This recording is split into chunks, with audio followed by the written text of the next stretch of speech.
This is the Minnesota House Transportation Committee. Today is January 22nd, 2025. Call the meeting of the Transportation, Finance, and Policy Committee on Wednesday, January 22nd to order. This will be technically our first meeting, and I believe we do have a quorum. The first bill that we have today on the agenda to consider is House File 5, Representative Jim Joy. You can go to the testifier table, prepare to introduce your bill. Thank you for being here, everybody. So Representative Joy, welcome to your first hearing in the Transportation Committee. I appreciate the treats and snacks that you brought. You know, can everybody hear me? We'll make a note for that later. That was on my mind, Chair Kosnick, is the treats for your first bill. Yeah. Thank you, Chair. Yeah, please introduce your bill, and the motion will be to refer it to the Tax Committee. Okay, thank you, Chair Kosnick. This bill is making Minnesota affordable. And by doing that is, you know, there's a few steps to this bill. One of the main ones is doing what everybody did in Minnesota is we campaigned 2 years ago promising full elimination of Social Security tax. That was not done. The Democrats did not do that. This bill will do that and move that across the line, hopefully. The other part of this bill will move forward is right now we have gas tax that has been moved through and an automatic inflator. That's just automatically. Our job as legislators is to decide what tax increases need to be put in place and what tax decreases need to be put in place, not have an automatic. It will remove that. The delivery fees is another thing that is affecting everybody in their homes, everybody's budget with what it's doing. You know, the 50-cent delivery fee, when you talk about a propane driver driving around handwriting a ticket, and he has 6 stops before he gets back to the office and he handwrites his slips, that's affecting their work, what they got to do. Removing the delivery fee. And then the last one is looking at the taxes on vehicles when you go renew your license or get licensed and comparing it to what we are with our surrounding states, North Dakota, South Dakota, Iowa, and looking at a report to see where we stand. We're high on that. With what the Democrats have done this last year with a $10 billion tax increase, it's hurting Minnesota. Minnesota is not on a growth chart. We might have counties that say they're on a growth chart, but Minnesota is not. I'm seeing it in my district up by North Dakota, people leaving. This bill will take us back to getting people hopefully come back to Minnesota, want to stay in Minnesota. Thank you, Chair. I move this. Just to clarify for the record, Representative Joy did make the motion that House File 5 be referred to the Tax Committee. Thank you for explaining your bill. We have with us, of course, our nonpartisan House fiscal staff analyst, Mr. Lee. If you could just give us a little overview on the fiscal parts. There's a few moving parts in the bill, just for the members and the public to understand. Certainly, Mr. Chair and members, in your packets you should see 2 spreadsheet items. The first is from the Department of Revenue. This is a confidential request for MB019.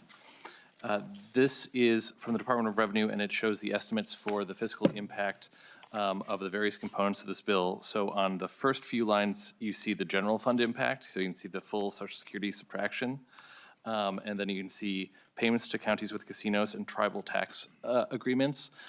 Those last two items are tax interactions that result to the cap of the motor fuels tax indexing. So because that index doesn't increase, the state won't have to make those statutory payments. So those 2 numbers under the Social Security subtraction are slight savings to the general fund.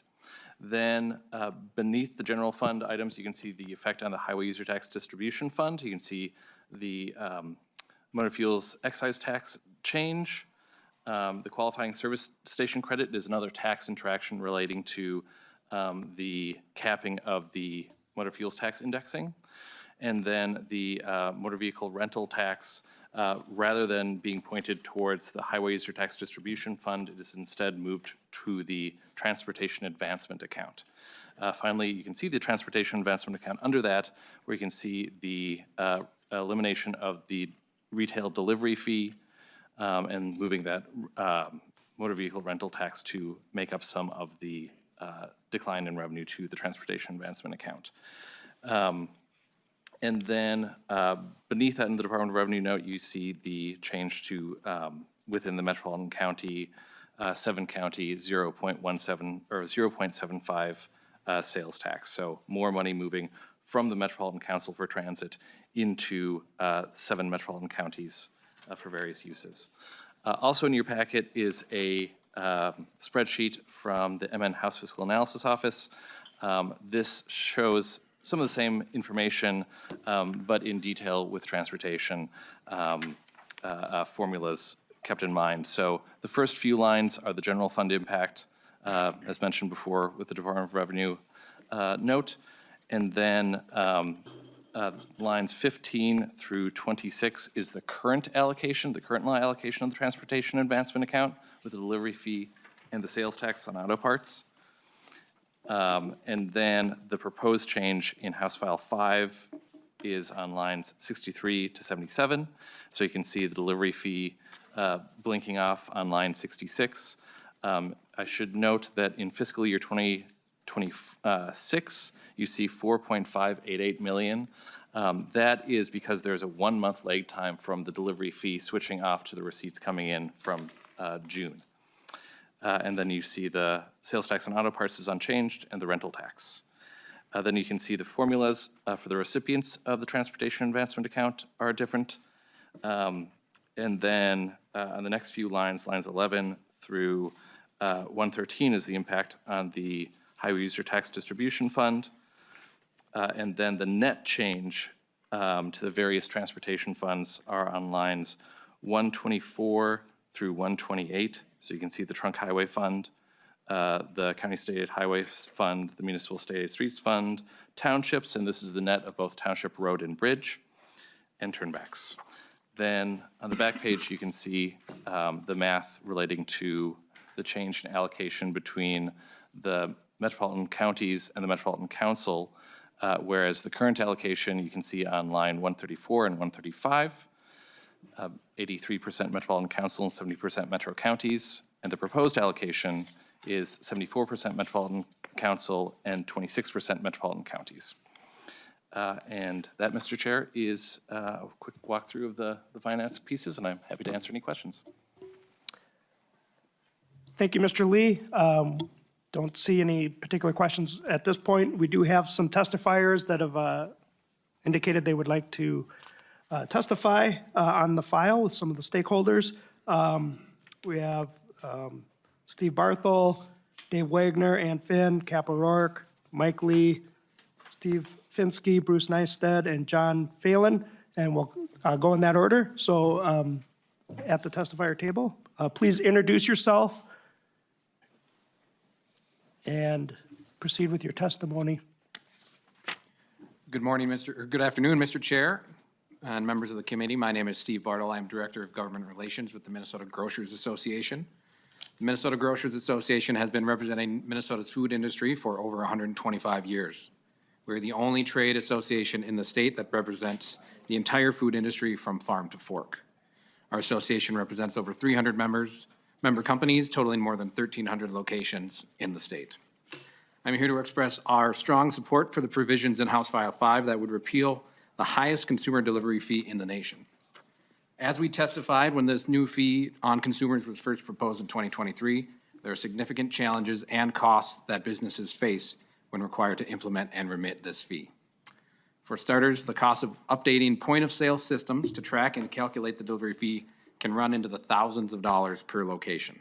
The complexities of sales taxes are already difficult enough, but the introduction of the retail delivery fee has added another layer of intricacy. Products that are subject to the delivery fee do not align with established sales tax categories. So now point-of-sale systems must include separate classifications to account for taxable versus non-taxable items, as well as products that are subject to the delivery fee versus those that are not subject to the fee. Many common and essential items in local grocery stores are subject to the delivery fee. These include prepared foods, taxable food products, paper goods, medicines, hygiene products, clothing, cookware, and other vital necessities. The cost of updating point-of-sale systems in combination with the number of hours it takes for staff to track and administer the fee costs businesses thousands of dollars a year. These added costs impact an operator's bottom line and ultimately are reflected in the prices of goods on the store shelves. So even if you aren't one of the 1 in 5 consumers who utilize grocery delivery on a weekly basis, you are still paying the price for the additional administrative cost that this fee places on every grocer in the state who offers delivery services. It is also important to note that the costs imposed by government policies are not experienced equally by all businesses. The financial burden of those increased costs fall much harder on small, family-owned retailers than they do on large corporations. Small businesses simply do not have the profit margin or the sales volume to absorb this 50-cent fee and are forced to pass those costs directly onto their customers. A major retailer like Walmart might be able to absorb this fee and disperse the costs across its vast international network of other stores, but a small retailer lacks that option. In an economy that has seen continued consolidation and market share taken by mega retailers, these new costs and mandates continue to disadvantage small businesses who are being squeezed to the point of closing their doors. This regressive fee also has a disproportionate impact on lower income and disabled consumers who often rely on delivery services for their essential needs. Every one of the projected $55 million collected annually by the delivery fee comes directly out of the pockets of Minnesota consumers who are already facing an increased cost of living. We thank the committee for considering House File 5, and we hope that this legislation will help create a more competitive environment for Minnesota small businesses while making life more affordable and accessible for all consumers. Thank you for your time, and I will be around for any questions. Thank you. I do have one question, Mr. Barthel. Just approximately for a local, even a big grocery store, approximately how much does it cost to get set up to add a delivery fee mechanism if they need to? Right. Thank you, Mr. Chair. It varies depending on the size of the retailer, the number of checkouts they have. But if you are looking at a kind of a custom system that you're going to need to build to track these different categories, you're looking into the thousands of dollars per location. Thank you. Any other members? Vice Chair Myers? Thank you, Chair. Question probably more for fiscal staff. I'm just wondering, from what you've seen since this has been implemented, what the number has been and what projections were previously? And then if you could maybe give a little bit more context of, you know, who's paying for this and who's not paying for it on the delivery fee specifically. Mr. Lee, are you prepared to provide some insight on who pays the delivery fee and when it's exempt, when it's not? And what was the other part of your question? Oh, what the projections were and if we're meeting projections?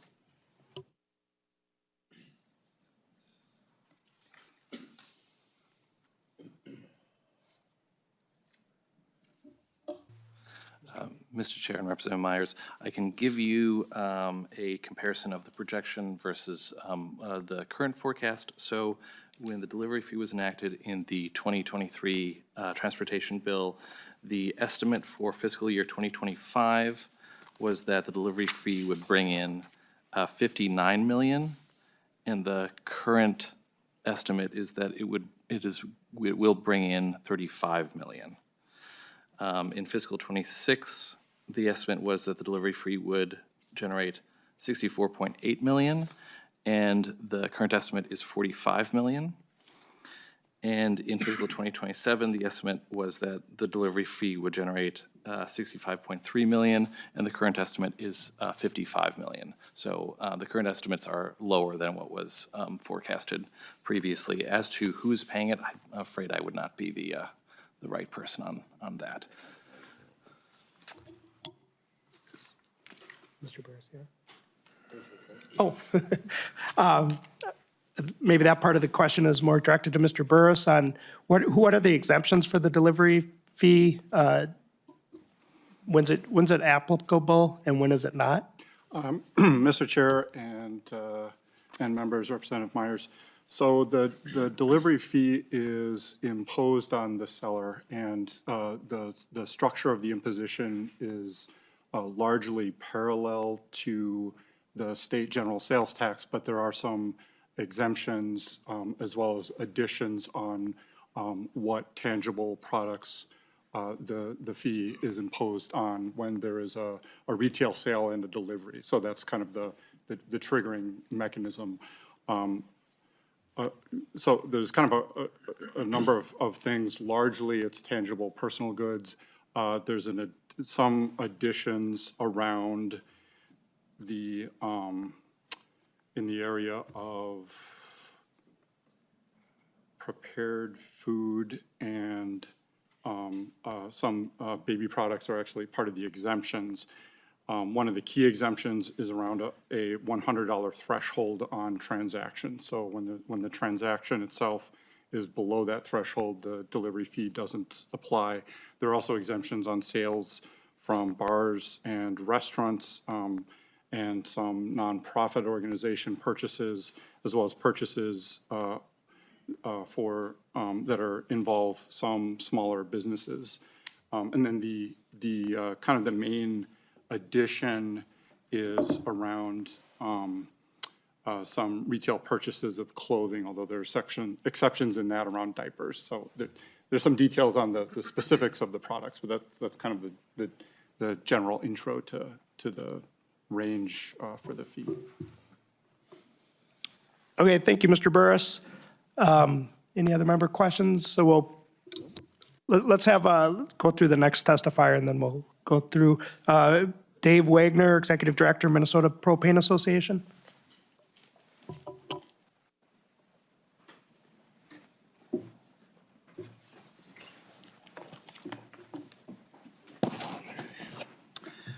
All right, good afternoon, Chair Kosnick and members. I'm Dave Wager. I'm the Executive Director of the Minnesota Propane Association.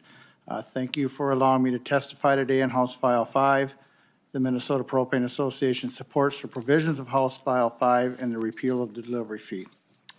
In preparing for this testimony, I asked several of our members to provide me with some data on the fee in order to give you an idea of the impact this bill has had on our industry in the last 6 months. For today's testimony, I have data from 3 companies delivering propane and refined fuels. One is in northern Minnesota, one is in central Minnesota, and one is in southern Minnesota. The 3 combined companies made 48,417 deliveries and collected 2,336 retail delivery fees. That's only 4.8% of the deliveries they made. The total submitted to the state was $1,168. The financial impact is real to our members. All of our members had to update their delivery software to account for the fee and in order to print the notice on the delivery ticket, which is another requirement. One company reported $2,500 in spending on trackable fees, or trackable labor for the fee. This does not include other administrative expenses that they can't accurately track and apply to the expense of this fee. So this expense to our members is exceeding the amount of revenue that they're sending to the state. As was mentioned, there's exemptions, and most propane deliveries are exempt from the fee. Only propane that exceeds the $100 threshold and requires sales tax collection is actually subject to the fee. The sales tax is primarily a business expense compared to home heat and agriculture, which is tax exempt. So in addition to collecting sales tax in these businesses, now they must also collect a retail delivery fee, which is ultimately paid for by those same businesses. A typical propane delivery truck travels down different roads to different customer types. Any particular road is going to result in a mix of deliveries, from home use to agriculture use to business use. Yet only the business is paying this fee while the truck uses the road for all other deliveries. In our situation, there is no other option than to have our product delivered. These deliveries are to businesses that pay taxes in Minnesota, employ people in Minnesota, primarily invest locally in Minnesota, and support the communities in Minnesota where they work and live. Exemptions were made for specific industries, including utilities.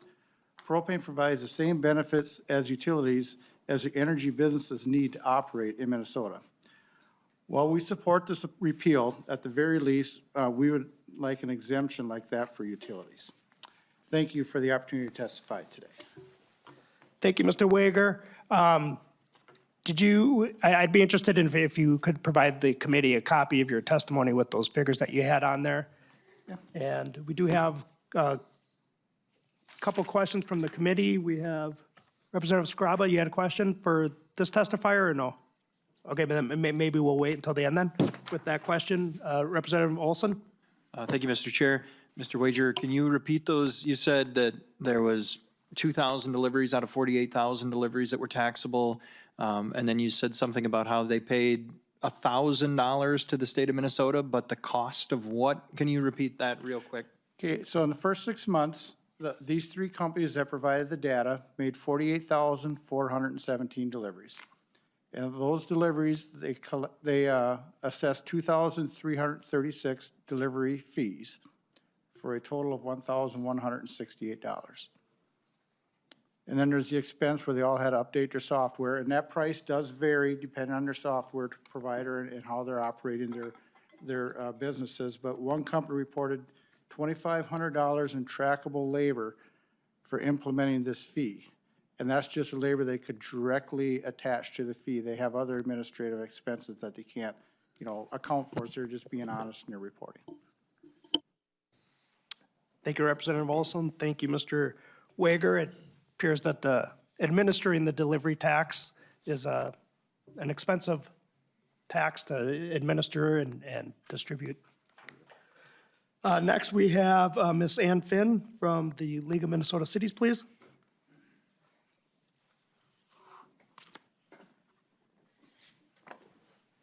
Welcome to the committee for 2025. I'm sure you'll be with us quite a bit. Please introduce yourself for the record and then proceed with your testimony. Thank you, Mr. Chair and members. My name is Ann Finn. I represent the League of Minnesota Cities. We are a statewide association representing 841 of Minnesota's 855 cities. I want to thank you for the opportunity to testify today and also offer that if you want anyone from my team to stop by your offices and talk about transportation or any other issues, that we are very available to do that. The League was a strong supporter of the creation of the Transportation Advancement Account and the revenue sources that the 2023 legislation identified to fund the account. You'll recall these sources include the retail delivery fee, which you've been talking about, as well as the phasing in of the sales tax on motor vehicle parts. For cities, the Transportation Advancement Account provides funds for a system of roads that previously were not on any state funding formula and were funded solely with property taxes and special assessments, which are both pretty unpopular. This system includes all city streets within cities with populations below 5,000, and that is approximately 700 of our 855 cities. And many of those communities are in the districts that are represented on this committee. There are also a system of roads that are not funded within municipal state aid cities. Those are the cities over 5,000 population, cities that are not on the state aid system, and that makes up at least 80% of the streets in those cities. Again, we'd be happy to spend time with any members of this committee or in this committee describing the municipal street system and the shortcomings of existing funding sources. Additionally, the League has a longstanding position of support for indexing of the gas tax to account for inflationary pressures contributing to the costs of construction, maintenance, and reconstruction projects. We oppose repealing indexing that was enacted less than 2 years ago. In short, we're concerned that this legislation prematurely modifies the TAA and other 2023 transportation funding measures.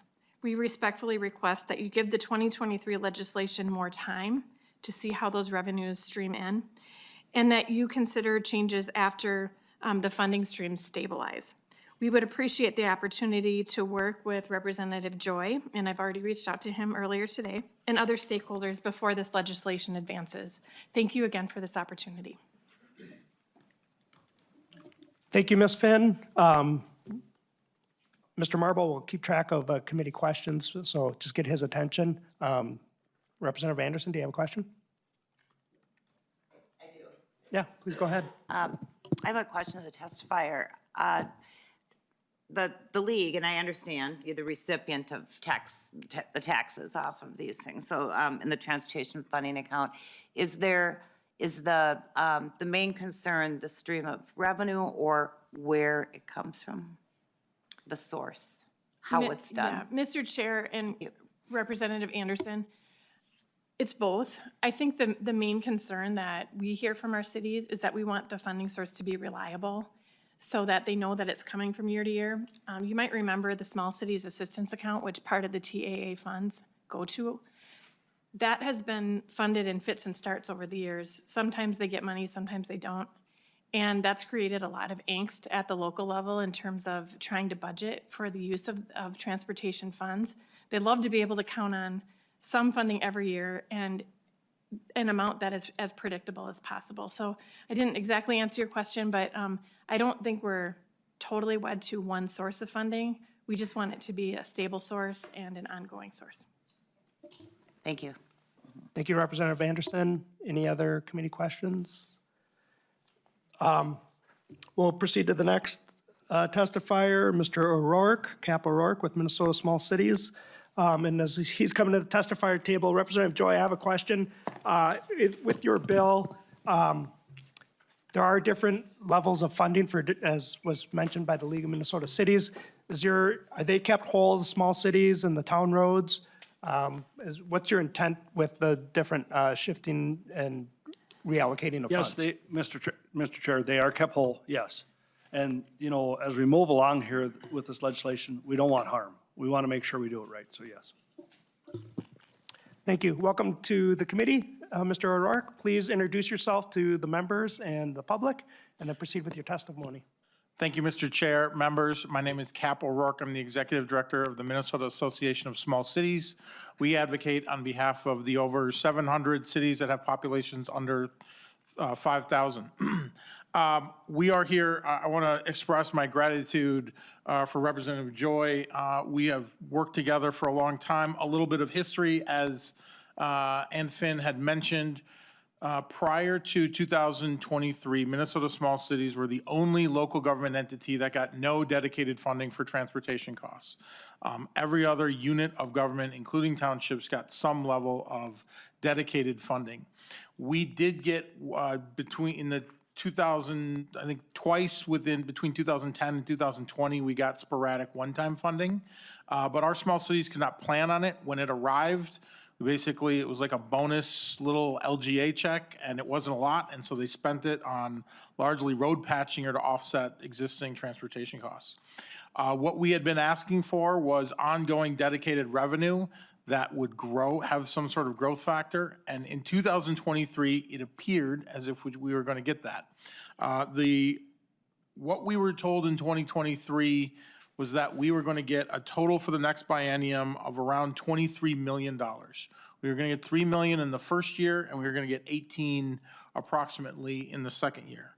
However, Department of Transportation, in their reading of statute and the way that the funds were to be delivered, we actually got 0 in the first year and we were supposed to get 3 in the second year.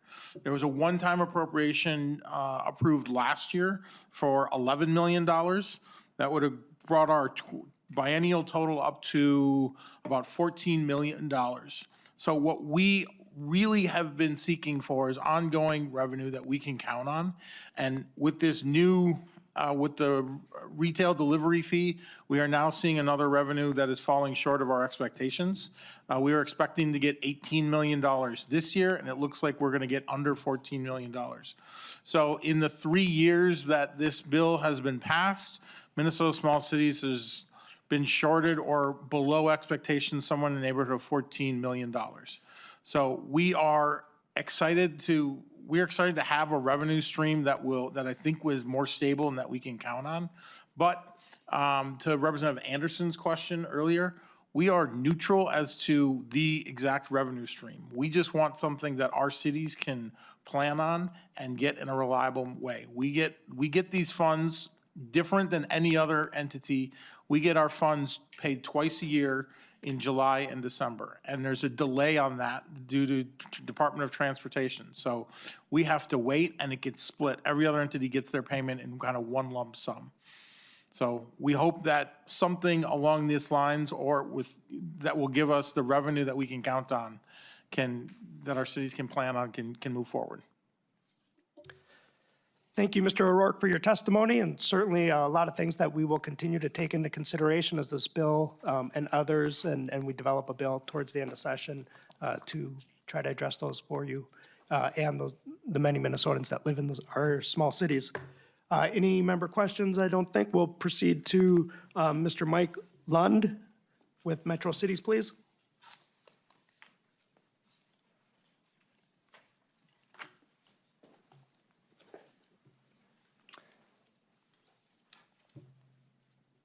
Mr. Chair and members, Representative Joy, thanks for having me today, and good afternoon.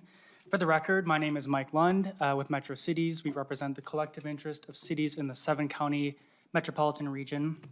I'm hoping just to underscore a few points here. You've heard from my colleagues, Ms. Finn and Mr. O'Rourke.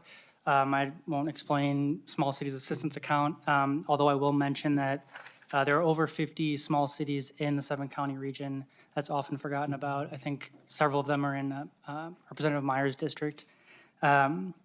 And just in general, as has been mentioned, our cities, large and small, are looking for stable, reliable, predictable funding sources for their transportation needs.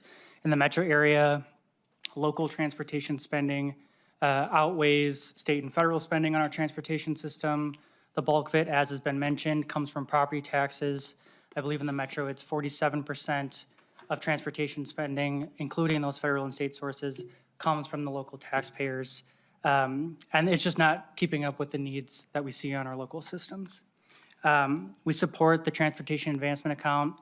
We support what it sounds like the goals of this bill are to keep those large and small cities accounts funded and to build on successes of past legislative sessions. And we really appreciate that. And I'll just wrap up by saying Metro City stands ready to be a part of the conversation moving forward for our cities as you continue this session. Thanks a lot. Happy to answer any questions. Thank you, Mr. Lund. I appreciate your testimony and being here with the committee and continue to work with the committee in terms of what the needs are of Metro Cities. The next testifier is Mr. Fensky from the Minnesota Townships.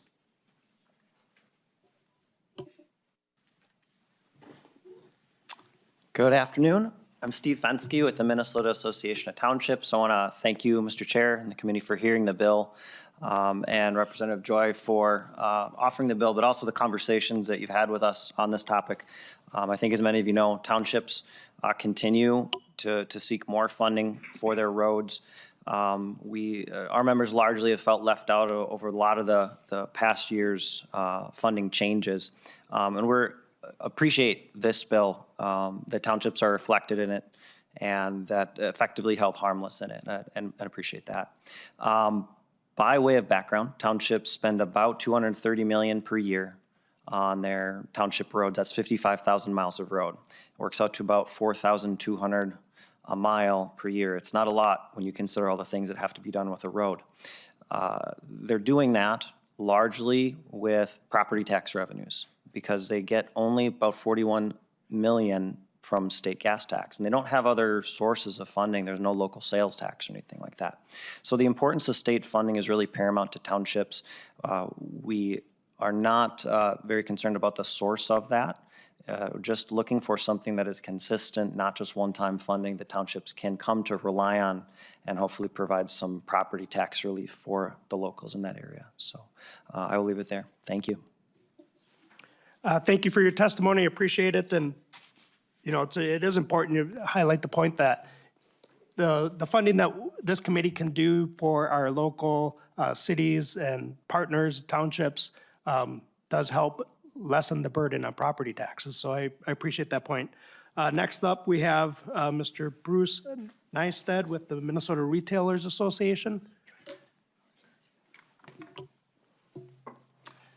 Chair Koznick and members of the committee, my name is Bruce Neisted with the Minnesota Retailers Association. Thank you for the opportunity to testify on House File 5, specifically repealing the delivery fee. We thank Representative Joy for taking a look at this. We know he has a special perspective as a retailer himself relative to this issue, and we just really appreciate the opportunity to testify today. We really do understand the intent behind the delivery fee. In fact, I'll be the first one to say that we support good roads and good infrastructure for our consumers, for our workers, for our retailers. That is extremely important. We just feel the delivery fee has become sort of an unstable and unorthodox way of providing that funding that is really needed. It really is wrong for Minnesota, and it disproportionately impacts, as you heard earlier, those who depend on delivery. for necessities and for the goods and services that they actually need. That's our seniors, that's our physically challenged, that's those with health conditions, and others with limited resources or limited access to essential goods. We know this was an attempt, there was an attempt to address sort of the disparities in the bill with the $100 threshold, but I think as you heard from Mr. Burris, it's a little complicated relative to how that applies. And you heard from Mr. Bartle, how it applies to the different categories is complicated as well. As a result, this fee is disproportionately hitting those who can afford it the least. And frankly, during the pandemic, our retailers got pretty good at figuring out how to get products to customers. And one of those ways that we train customers to really appreciate is timely, safe, and effective delivery. And now customers here in Minnesota expect that. But today we're paying more for our products because of the delivery fee and the costs and burdens it puts on businesses, including, as you heard, kind of compliance, the fee collection itself, reporting, training, remitting, and audit, all those pieces that are fairly complicated in a fairly complicated bill. Small businesses, as you heard in particular, are faced with really disproportionate costs, and really all retailers, at the end of the day, rarely actually have that 50 cents that they collected. And I'm not here to bash swipe card fees today, but let's think about this. You collect the 50 cents from a consumer, it's processed on a merchant processing card. You actually have about 3% less of that at the end of the day. So you actually don't even have a full 50 cents at the end of the day to remit to the state, but yet you are still responsible for that. Furthermore, as you heard, the treatment of this tax doesn't align with the rest of our sales taxes. So, Mr. Chair, as you asked Mr. Bartle, it causes some real complexities relative to the calculation. In fact, so much so that a lot of my small retailers do that calculation by hand, because it's too costly to implement a system that would do that automatically. Gauge the threshold, decide if an item's included, not included, and all those particularities.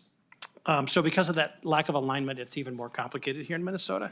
One thing that's really complicated for consumers too is we're required today to put on a receipt, road improvement and food delivery fee, when actually food delivery is exempted from this tax. So it's even more confusing for consumers when they see that noted on the receipt from a retailer.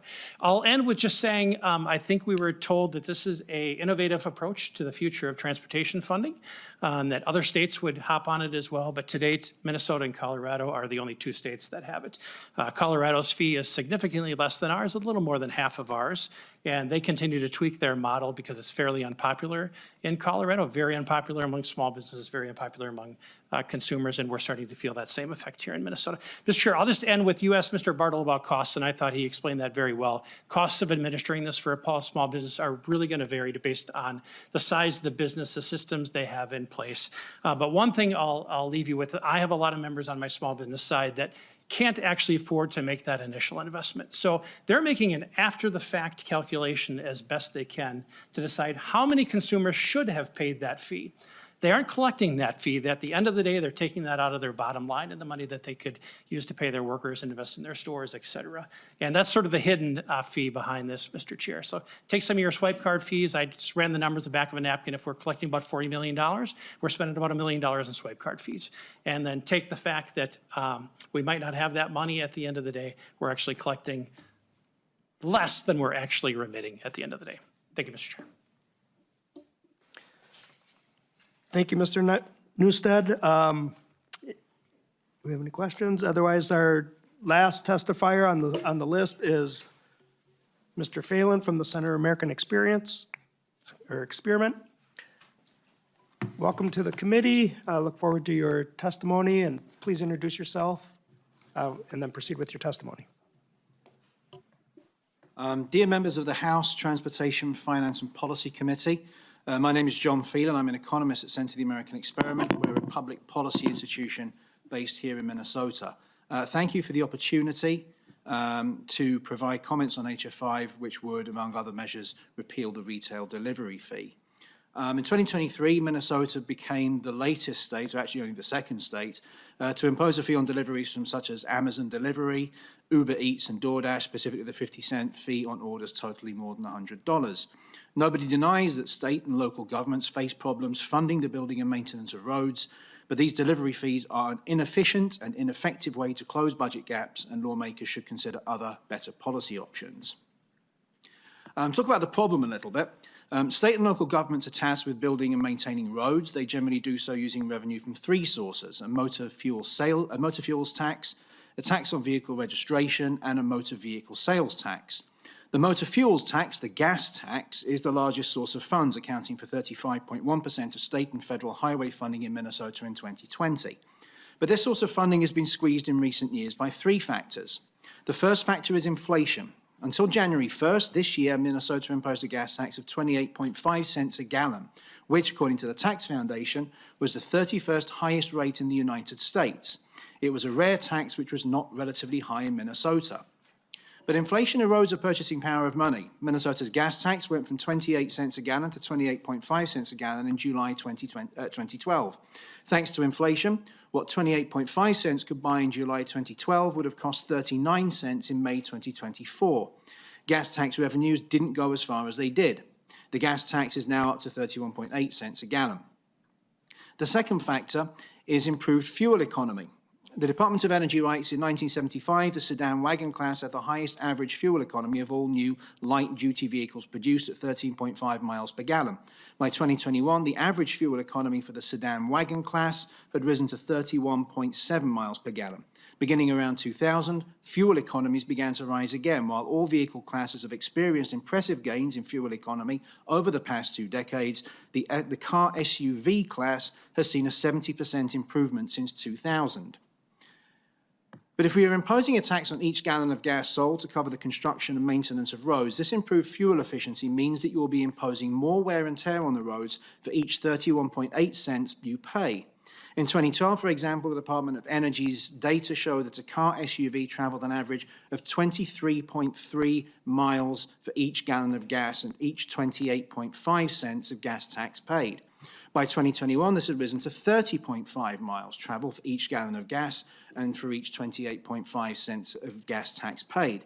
The miles traveled and the wear and tear imposed on the roads increased by 31%, but the amount of gas tax revenue generated remained flat. The third factor is electric vehicles.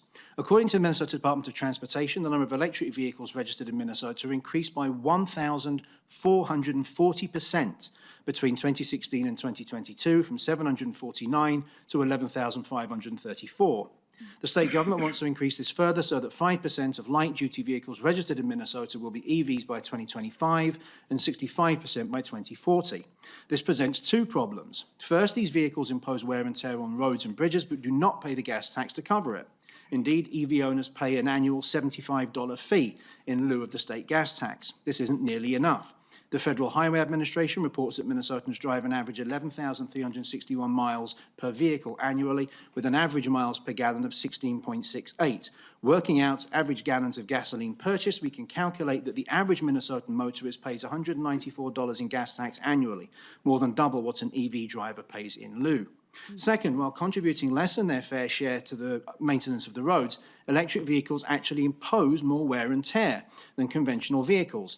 The State Smart Transportation Initiative notes that while cars generally have gotten bigger and heavier, EVs exacerbate this problem due to the massive batteries they require. For example, an electric Ford F-150 Lightning weighs at least 1,000 pounds more than the standard F-150, one of the most popular vehicles in the country. This added weight and impact energy will also take a toll on the country's roads, bridges, and other infrastructure. A long-standing rule of thumb called the fourth power law suggests even a modest increase in weight results in at least twice as much road damage. A 50% increase yields 5 times more damage. This extra wear and tear from vehicles which are not paying their fair share towards roads and bridge maintenance is a source of pressure on budgets which will only grow if EVs become as prevalent as government wants them to. So this brings me to the sales tax, to the delivery fee.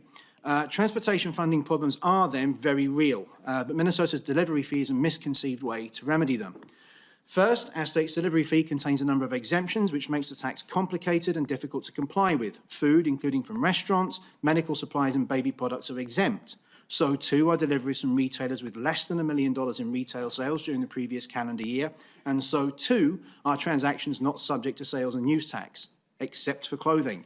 Second, like all costs, at least some part of the retail delivery fee will be passed along to the consumer, depending on the relative supply and demand elasticities for the service. These fees disproportionately impact the elderly, mobility-challenged individuals, and the less affluent. For example, approximately 14% of the customer base of food delivery services is over 60 years of age, and surveys have shown that 52% of the population making less than $10,000 annually use such services.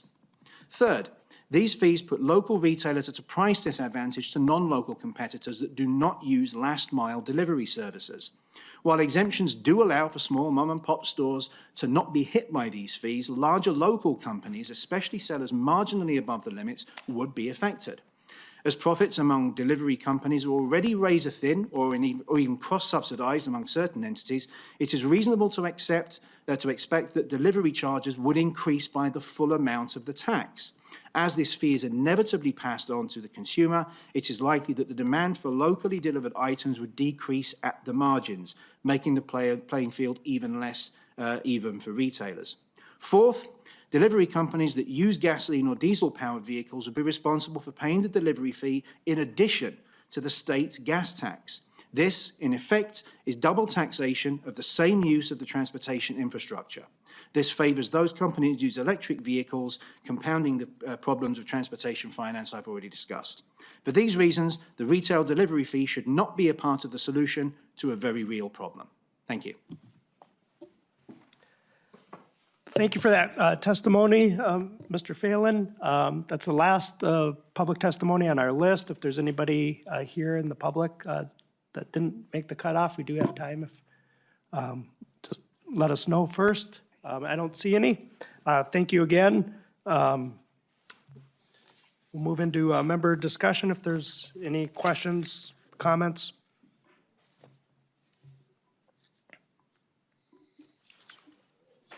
Representative Olson. Thank you, Mr. Chair. So to the bill author here, I think this is a wonderful starting point for reducing some of the tax burden that has made this state so unaffordable. I think it does a great job of moving the ball forward and making it a more affordable place to live. One of my concerns, though, not with this bill in particular because it addresses it, but can you shed some light for us on this service station credit? Because one of my concerns is if we continue to allow our gas tax to increase exponentially over the next couple of years, it's going to put us even further away from our competitors. I live 10 miles away from Iowa.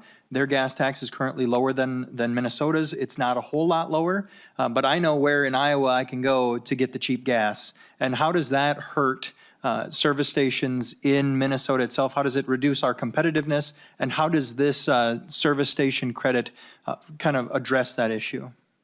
Great question. You know, with, I have a gas Representative station Joy. that's, sorry, Mr. Chair. I have a gas station that's within 20 minutes from Fargo. So when you talk about the service station credit, and currently there's 15 wholesalers providing fuel to 25 service stations with 7.5 miles of stations in North Dakota that are claiming credit of a 2.5 cents tax. A lot of my consumers are going across that river. It's 30 cents cheaper. You know, so we're trying to make life in Minnesota and driving in Minnesota affordable. That's what this bill does. So everybody's going across that bridge, going to Costco, going to the big grocers, picking up their stuff, and then coming back and using the roads and live in our district. We're bedroom communities across that river. And so this qualifying service station credit will this, with the inflator going on, it's going to affect how we're going to be competitive with Iowa, saying South Dakota. You know, Minnesota continue to raising their gas tax, like I say, is taking us out of the pictures. And, you know, when you live in the metro, it's different, but when you live in the bordering cities, it makes a big difference. And we're talking about funding for roads and funding what we need, but people are going to cross that bridge. They're doing it today. Thank you. Thank you, Representative Joy. A follow-up, Representative Olson. Yeah, thank you. And this is more just for the organization here.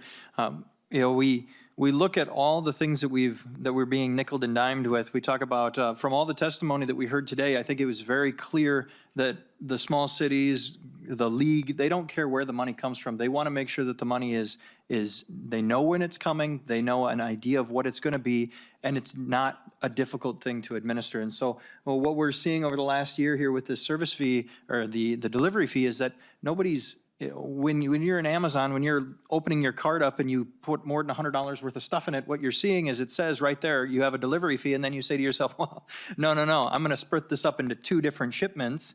I'm going to order it 2 times, and then I'm not going to pay that. And we saw it, you know, Mr. O'Rourke was saying that he was counting on, or the small cities were counting on $18 million, and they're getting less than they're getting $4 or $5 million less than that because consumers are smart. They're gonna put their money where their mouth is. They're gonna realize that if I just break my card up, it doesn't matter. At the end of the day, the only Amazon purchase that I'm gonna pay a 50-cent sales a delivery fee for is something that actually costs over $100 for one item that I can't find anywhere else. And so people are getting smart. This, although, you could say whatever you want about the formulation or the idea, whether you think it was a great idea to start with or a bad idea to start with, the reality of the fact is that it's not bringing in the money. And the small cities, the league, everyone who's looking for designated road funding needs it somewhere else. So I appreciate that we're moving forward with that. And I really appreciate the fact that we're looking at the motor vehicle registration tax. I just paid my tab fee. And before the other biennium, my vehicles were affordable. And in order to get that little sticker, I had to pay almost $400 for a vehicle that is not a new vehicle. And I think that's a shame. I think that we are, and I told the chair of it 2 years ago, I said, we are conning the state of Minnesota here, especially on new vehicles. Because remember, tax, title, and licensing fees are never advertised. And so you walk in on day one to buy a new vehicle, and you look at it and they say, oh yeah, there's a deal, it's $49.99. And you say, well, that's okay, I can afford that. And then once you get out of there, it's another $5,000, $6,000, $7,000. And then you're paying interest on your taxes, which is something that the state of Minnesota should never play in. We should never force our citizens to pay interest on taxes. That's the wrong answer. So I appreciate you bringing this bill forward. Sorry for taking up so much time. I had to get all that off on my chest there, Chair Kosnick. But this is a wonderful, wonderful way of getting rid of things that never should have happened in the first place. Representative Joy? Again, thank you. I'll let you go back for your close. I didn't know if you had a response to, okay. Representative Scraba, did you still have a question? No, it's way past. Thank you, Chair. Okay. Representative Murphy? Thank you, Mr. Chair. Thank you, Representative Joy, for bringing this bill. I think it has a lot of good components in it. I was a township supervisor for a while, and I understand the challenges we have in our rural small cities and townships, and we do have to have streams of money that are dedicated to this. Unfortunately, this way of doing it isn't the right way. So for 26 years, I owned a dairy supply business. We called on dairy farms, and we did quite a few deliveries. Under this system, I'd have to come up with $2,000 in fees, but that's just the small part of it. The rest of it is having to make sure that I was within the exceptions that needed to happen. Was I selling the right amount? All of that is calculations. And if you're wrong, then what? And so this isn't the right way to do it. And because we have all these exceptions, we end up picking the winners and losers. And we can't continue to do that either. There's got to be better ways that we can do this besides this delivery fee. The other thing is I just drove out to Bozeman this last weekend. My son purchased a truck that I had, and I brought his Impala back to Minnesota. It'll be a real boondoggle for Minnesota to get 2008 Impalas here, because it's actually a good deal to come back and sell them in Minnesota, because you don't have to pay any of those extra taxes. So those are going at a really high cost. Unfortunately, if you buy something new, you're going to be tagged on it. It's not a good place to buy new vehicles in this state, because of all the registration and added fees that we have. So it's a really good deal if you're selling a 2008 Impala with about 260,000 miles on it.